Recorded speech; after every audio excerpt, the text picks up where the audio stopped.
most fascinating stories about what's going to happen when the earth reaches its maximum capacity or whatever. But in biblical language, apocalypse means a revealing. So there's something in this story that is apocalyptic that Mark wants us to know. Mark wants to reveal to us certain truths and messages. And there's all kinds in this story. So let me just say that it's not one. I think the piece that grabs me in this story is the words, this is my beloved son, listen to him. Now there's 3 points in the Gospel of Mark where voices are heard. So at the baptism of Jesus, right at the beginning, when the Spirit comes down upon Jesus as he's baptized by John, we hear the voice of God. We hear the voice of God about halfway through Mark, where they go up onto the mountaintop. And then the third high point is the crucifixion. And at the crucifixion, we don't hear the voice of God, but we hear the voice of Jesus. Into your hands, Father, I commend my spirit. And then there's a witness who says, surely this man is the Son of God. So that's kind of 3 peaks in Mark's gospel. And the peak around the crucifixion is because if you were actually at the crucifixion and you didn't know how the story ended, you would be very discouraged. But that sets the frame and sets the framework for the resurrection. Now, the next slide there. Anybody heard this word before? Polycrisis. It's become the word of the day post-pandemic. It is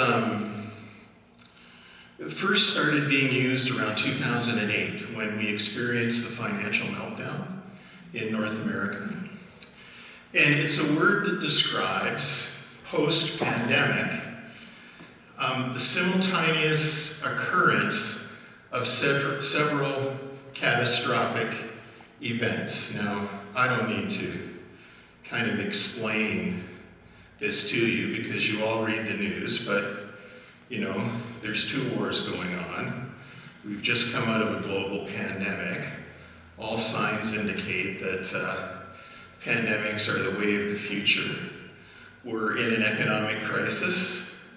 We're in a political crisis as right-wing governments begin to surface and exercise certain levels of power in our world. There's a climate crisis. There's a refugee crisis.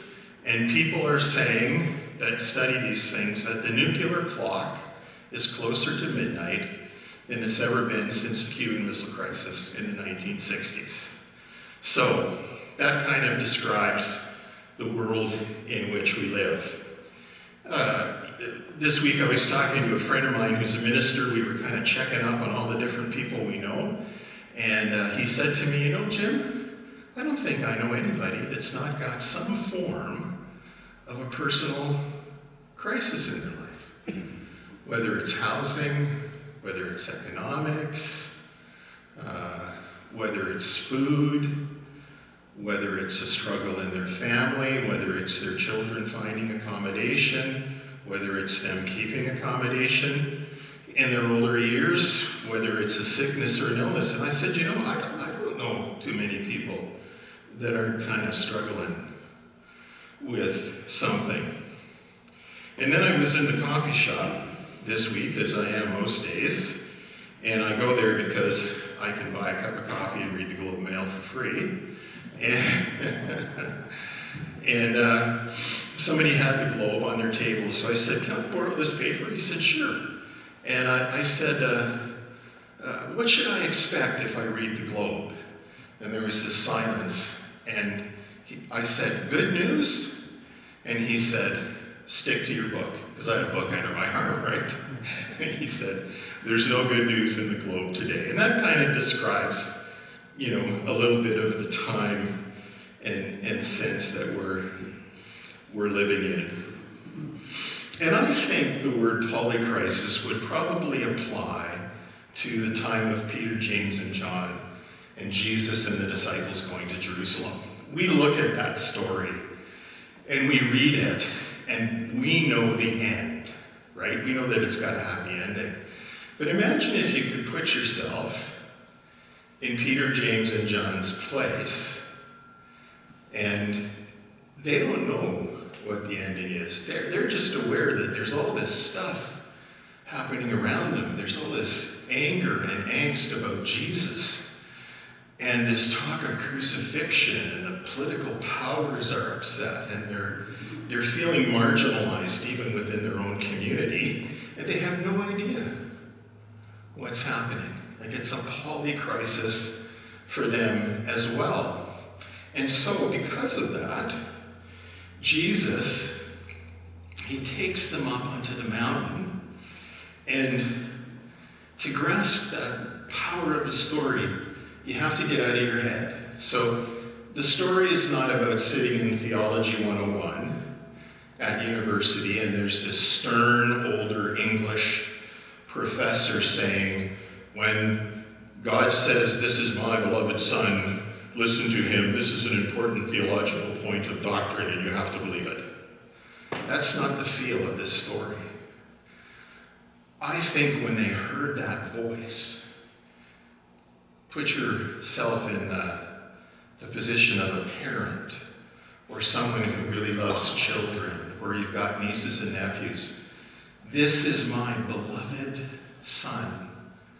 Like, this is the embrace of God, wrapping God's grace and arms around these disciples in the midst of their polycrisis, in the midst of their struggle. This is my beloved son. Listen to him. In other words, you can trust him. What he says is true. He will continue to be with you. He will not abandon you. And that's not an intellectual proposition or a point of doctrine. That's a relational outreach of grace from God. So the point of the story is to think about where you are right now with whatever you are struggling with or whatever you are seeing happening in the world, and realize that right now God reaches out to you and says your name. This is my beloved son, whose arms are around you. You can trust and listen to him. Now, just in wrapping this up, can I have that next slide? Yeah. This is a map of the polycrisis that somebody drew about the world.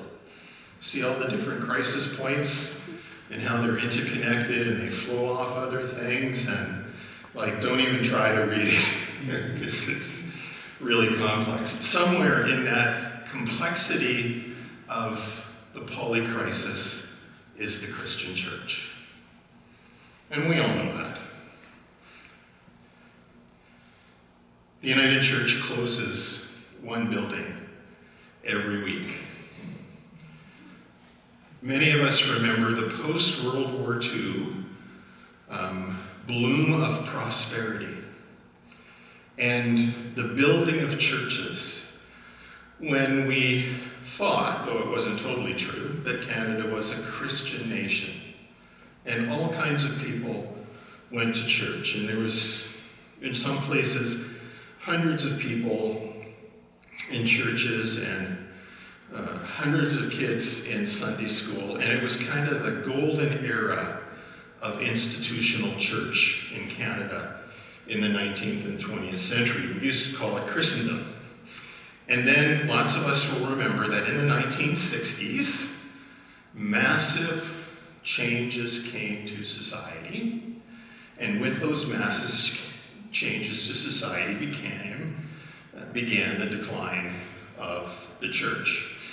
And I won't bore you with a bunch of statistics, but I'll simply say that We're in the midst of a polycrisis in the United Church of Canada around the death of, and I'm going to be really careful here, the institutional churches we've known. Not the death of Jesus and the community of faith. They're two different things.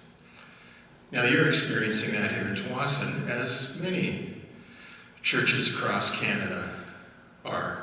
Now, out there are certain success stories. You know, we can even look in our own community and we can say, well, you know, there's a church that's got all kinds of people and all kinds of money. Those are the very rare exceptions to the rule. Because all across Canada, 90% of churches across Canada are churches like this. They seat about 200 people or less, and they probably have 50 to 120 people on a Sunday, and most people are over the age of 40. And there's a bunch of reasons why that has happened. And what we do in the church as we watch what Peter Short calls being the generation of Christians that has to metabolize the decline of the church. We look at declining attendance, we look at declining revenues, we look at our buildings, and we feel like we failed. And out there must be some magical solution to reverse this decline. And I'm going to tell you, there isn't. There's no template, there's no program. We are in the midst of something that is larger than who we are, with changes in the world in which we live that have affected many things, including the attendance of people at worship on Sunday and their participation in religious communities. And we think we failed, and we haven't. I mean, Tsawwassen United Church hasn't failed, even if it's in a period of decline, because Jesus doesn't ask us to be successful. He asks us to be faithful. So by virtue of the fact that you're all here today, you're exercising your faithfulness to Christ. That's something you can do something about. You can't do something about aging buildings and declining revenues and changing attendance patterns. It also does not mean that you as individual Christians at Tsawwassen United Church has failed. You haven't failed at all. You're in the midst of this polycrisis where a whole bunch of things are failing. The economy, accessibility to housing, economics, pandemics, 2 wars, the refugee crisis. There are all kinds of things out there that are happening, and they've kind of colluded and come together post the pandemic, and none of us really honestly know what the answer is. Well, Donald Trump says he does, but I don't believe that either. So it's not that we failed, because we have remained faithful. And faithfulness is what Jesus asks of us, not success. Can I have that next slide? This is the one graph I'm going to bore you with. So,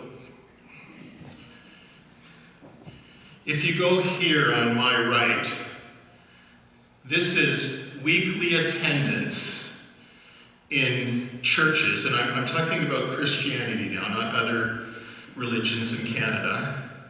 Weekly attendance today by the generations. Well, 19% of what we call the silent generation, 11% of boomers, 10% of Gen X's, 11% of Gen Y, and 9% of Gen Z. So that's today. And if you go to the top graph, remembered weekly attendance back at age 12. So they asked each of these generations to go back to when they were 12 and say, do you remember attending church weekly? Well, look at that. 62% of the people born between 1925 and 1945 remember weekly church attendance, and that's when we built all the churches that we have. But look how with boomers, it decreases. And studies during the pandemic suggested that baby boomers were the most likely people to come back to church after the pandemic, and people under that were not likely to come back to church, partly because they are so comfortable with online things. Whereas if you're a baby boomer, sitting in church is normal. If you're under 40, online is normal. But if you're a baby boomer, online is, spooky, right? Like, you know, how many of you have computers and you have to ask your children or younger people to help you use them? And then among Canadians who attended monthly worship at age 12, how many now attend less often? 77%. So you see, we're caught up in a cultural trend. So what's the message? Can I have that next slide?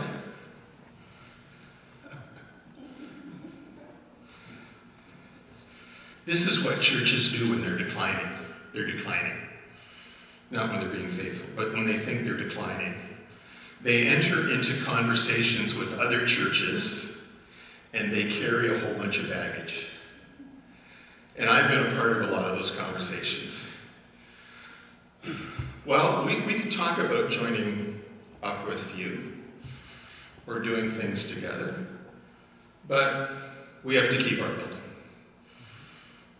We have to worship in our building. We have to worship